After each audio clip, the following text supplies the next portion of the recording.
Cukur, woi, woi, cukur.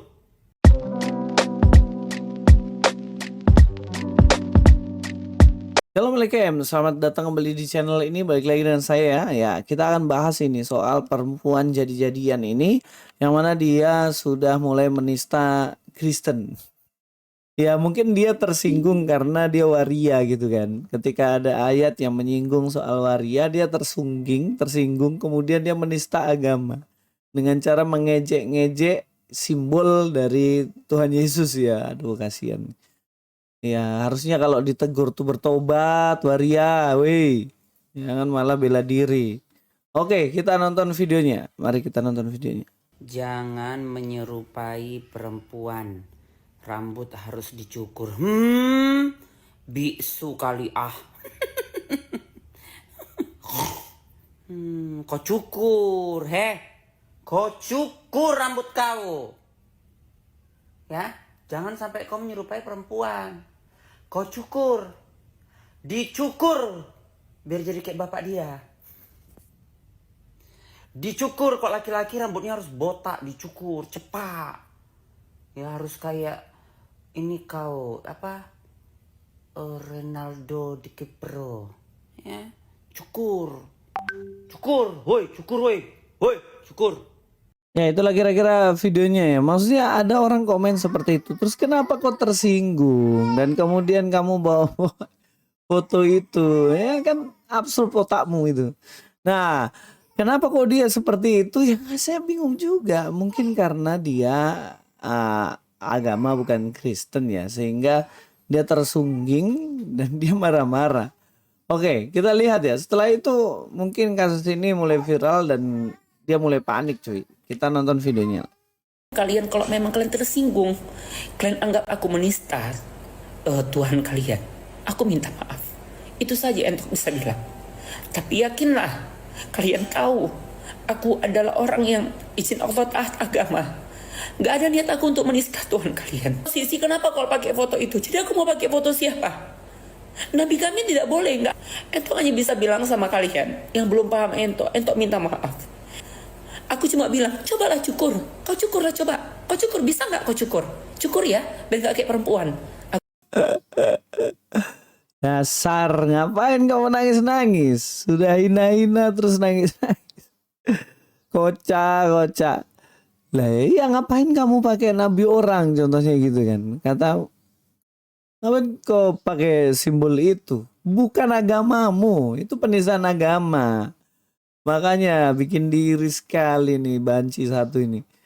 Jadi maksud saya gini, kamu kalau memang marah sama orang, nggak usah bawa-bawa. Karena begini loh, ketika kamu bawa-bawa sesuatu itu yang kamu nggak pahami sendiri, nah itu namanya penistaan jelas gitu. Memang ya model-modelan begini ya, kemudian ngerusak tatanan sosial aja sebenarnya. Nah, kita akan bahas ya dalam Alkitab ya. Kita bahas dalam cara Alkitabiah aja. Dalam Alkitab itu dijelaskan seperti ini. Seorang perempuan jangan memakai pakaian laki-laki dalam Alkitab ya. Dan seorang laki-laki janganlah mengenakan pakaian perempuan. Sebab setiap orang yang melakukan hal ini adalah kekejian bagi Tuhan Allahmu. Jadi sebenarnya pakaian ini melihat sebuah identitas juga ya. Makanya mbak-mbak jadi-jadian tadi ini ya saya juga bingung ini. Ini sebenarnya mbak-mbak jadi-jadian ini dia itu sopo. Dia ini sebenarnya lanang apa wedo? Karena aku gak ngerti ya nih kira. Ketoke pacane kaya wong wedo tapi bae lanang kan ngono. Nah, makanya pakaiannya ini enggak jelas. Inilah makanya dalam Alkitab tuh Mbak Mas dilarang melakukan hal-hal semacam ini. Jadi jangan kau kira, dia kan ngomong gini. Ya saya mau pakai mana lagi? Contoh apa lagi? Karena nabi kami nggak boleh melakukan tuh. Kau kira dalam Kristen tuh boleh pakai pakaian laki-laki pakai pakaian perempuan? Gila mbak. Ini loh mbak lagi aduh. Minta maaf mas. Nah, ini seorang perempuan jangan memakai pakaian laki-laki, itu kekejian. Atau laki-laki memakai perempuan, itu kekejian. Maksudnya ya mengubah identitas gitu. Tapi tidak hanya sampai di sini ya pembahasan ini ya. Penjelasannya itu sampai ke sini loh. Bila seorang laki-laki tidur dengan laki-laki secara orang bersetubuh dengan perempuan, jadi keduanya melakukan suatu kekejian. Pastilah mereka dihukum mati dan darah mereka tertimpa kepada mereka sendiri.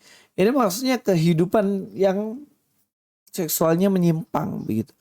Jadi laki-laki tidur dengan laki-laki, ini kan persoalan.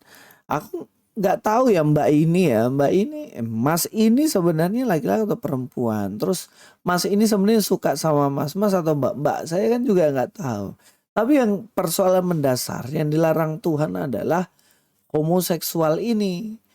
Homoseksual ini sudah berlaku seperti perempuan, berlaku seperti laki-laki dan kemudian suka pada sesama jenis. Ini jadi persoalan. Dan kemudian dikatakan lagi janganlah engkau tidur dengan laki-laki secara orang bersetubuh dengan perempuan karena itu suatu kekejian. Sekali lagi ya, di sini lagi dikritik soal kekejian ketika dia bersetubuh dengan laki-laki secara bersetubuh dengan perempuan. Nah, homoseksual lagi. Nah, banyak sekali ayatnya. Makanya waktu tuduhan dibilang, wah orang Kristen tuh enggak apa-apa lakukan homo dan lain-lain. Oh ya, omong kosong sekali. Karena itu Allah menyerahkan mereka kepada hawa nafsu yang memalukan. Sebab istri-istri mereka menggantikan persetubuhan yang wajar dengan yang tak wajar. Laki-laki juga begitu. Ini sekali lagi ya, ini berbicara mengenai homoseksual.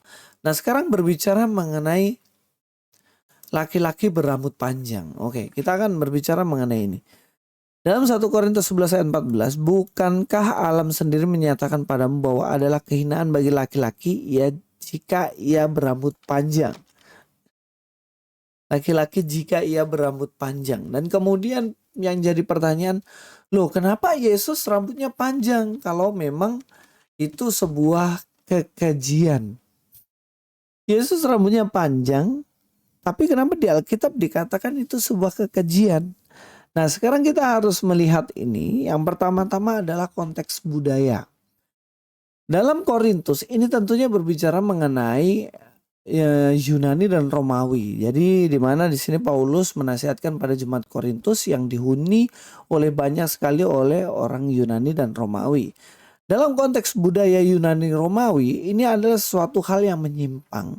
Menyimpang dalam arti rambut yang panjang dianggap sebagai sesuatu yang tidak maskulin atau lebih menjadi simbol perempuan. Nah sama dengan di Indonesia lah ya. Di Indonesia itu beberapa tradisi, nggak semua, itu menganggap bahwa rambut yang panjang khusus untuk perempuan dan pendek untuk laki-laki. Tapi nggak semua budaya kan. Ada di beberapa suku tertentu yang rambut panjang itu laki-laki juga bisa begitu, dan perempuan juga bisa. Contohnya juga suku Indian. Suku Indian itu kan mereka laki-laki juga kan rambutnya panjang, it's okay. Jadi simbol perempuan dan laki-laki, kemaskulinan tidak berbicara tentang rambut panjang atau pendek. Nah ini berbicara mengenai konteks budaya.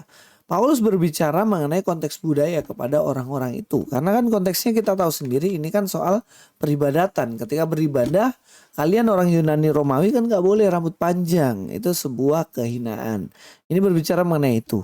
Dan kemudian kalau kita berbicara mengenai Yesus. Yesus dalam tradisi, itu kan tradisi di sana, secara tradisi kan dia orang Yahudi. Nah bisa jadi budaya di Yahudi ya rambut panjang, it's okay, nah no problem gitu. Tapi kita juga harus tahu bahwa sebenarnya Yesus tidak secara eksplisit dikatakan bahwa rambutnya panjang. Benar nggak? Coba lihat dalam Alkitab. Adakah dikatakan Yesus ciri-cirinya rambutnya panjang dan lain-lain? Ada nggak secara eksplisit dan secara jelas dikatakan seperti itu? Kan nggak juga. Ya bisa jadi Yesus rambut pendek ataupun rambut panjang. Begitu loh. Nah, terus kenapa dalam TV, dalam patung-patung digambarkan seperti itu? Ya tanya sama senimannya.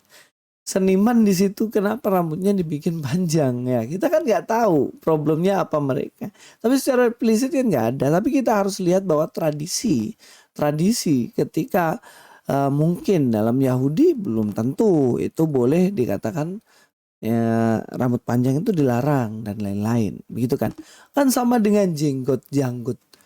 Dalam tradisi tertentu dianggap sebagai sesuatu yang wah nggak boleh gitu. Ada tradisi tertentu dibilang boleh. Jadi inilah yang harus kita lihat. Tapi persoalan yang sama yang tidak boleh ganggu gugat soal penyimpangan seksual. Laki-laki jelas nggak boleh sama laki-laki. Perempuan jelas nggak boleh sama perempuan. Nah, mas-mas jadi-jadian, mbak-mbak jadi-jadian tadi, ya saya nggak tahu problemmu apa, begitu loh. Jadi jangan memahami sesuatu yang kamu sebenarnya, jangan membahas sesuatu, bukan memahami. Jangan membahas sesuatu yang sebenarnya kamu sendiri nggak paham. Pahami dulu, baru bahas ya. Ya nangis-nangis habis menista dasar. Oke, terima kasih itu saja dari saya, Luis Prasetyo sini. Ya, be with you.